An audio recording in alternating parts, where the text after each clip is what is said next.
Dans un nouveau numéro du podcast de Gala le jour où tout a basculé, Frédéric Beigbeder s'est confié sur ses addictions et a évoqué le train de vie de Pierre Palmade, similaire au sien fut un temps.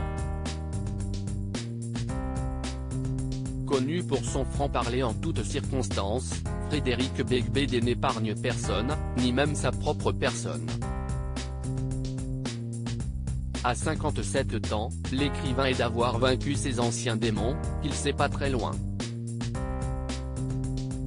Ex-consommateur de cocaïne, il avouait le mois dernier sur France Inter qu'il n'était pas à l'abri d'une rechute car, selon lui, on ne guérit jamais d'une telle addiction.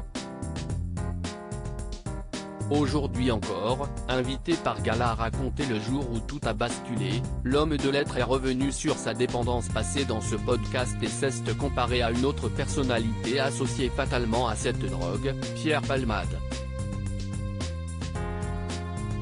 Frédéric Beigbeder sauvé grâce à son métier, il dit de lui qu'il est son quasi-sosie.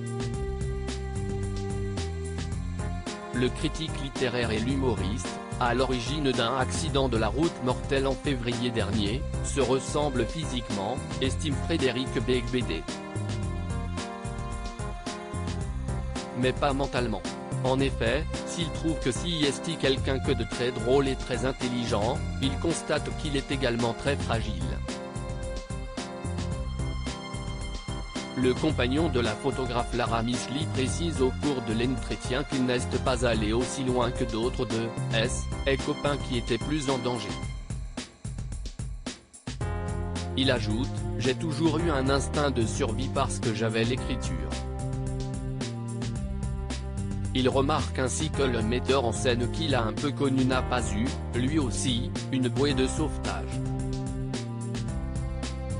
L'écrivain donne son avis sur le train de vie de Pierre Palmade, qu'il a un peu connu en évoquant les comédiens, qui n'est plus sous surveillance judiciaire. L'auteur d'un nouvel ouvrage analyse « Je ne sais pas s'il n'a pas manqué à un moment d'une structure.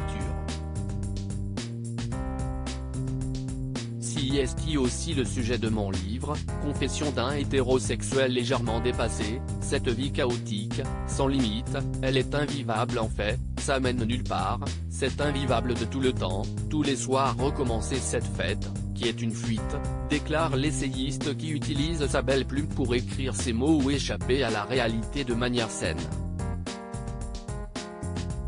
À lire aussi quand la confiance est rompue, c'est irréparable, Frédéric Beigbeder revient sur son embrouille avec Thierry Ardisson.